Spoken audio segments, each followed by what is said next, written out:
சென்னை உயர்நீதிமன்ற தீர்ப்பை அடுத்து விழுப்புரம் மாவட்டம் மேல்பாதி கிராமத்தில் திரௌபதி அம்மன் கோவிலில் சீல் அகற்றப்பட்டு ஒரு கால பூஜைக்கான பணிகள் தொடங்கப்பட்டுள்ளன. இது தொடர்பான விவரங்களை தருகிறார் எமது செய்தியாளர் ஜோதி நரசிம்மன். அவரிடம் பேசலாம். வணக்கம் ஜோதி நரசிம்மன், விவரங்கள்.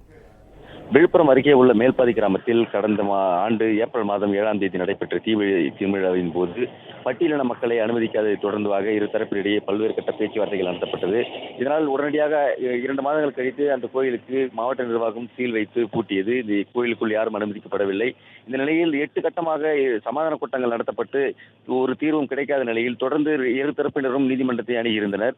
இந்த நிலையில் நீதிமன்றம் 22ஆம் தேதி இன்று கோயிலை சீலை அகற்றுவதற்கும் கோயிலை திறந்து பூஜை நடத்துவதற்கும் அனுமதி கொடுத்திருக்கிறது. அதாவது பொதுமக்கள் யாரும் அனுமதிக்கப்பட மாட்டாத சூழ்நிலையில் ஒரு கால பூஜை மட்டும் பூசாரி முன்னிலையில் நடைபெறும் என்று தெரிவித்திருந்தார்கள். அதனைத் தொடர்ந்து இன்று அதிகாலை 4-5 மணி அளவில் கோவிலை சுத்தம் செய்கிற பணிகளை தொடர்ந்து தற்போது கோயிலின் சீல் அகற்றப்பட்டு இப்போது பூஜை நடைபெற்று வருகிறது. பொதுமக்கள் யாரும் அனுமதிக்கப்படவில்லை. வெளியூரிலிருந்து வருகிறவர்கள் யாரும் அனுமதிக்காத போலீஸ் நிர்வாகம் ஊர் எல்லைக்குள்ளேயே தடுத்து நிறுத்தியிருக்கிறது.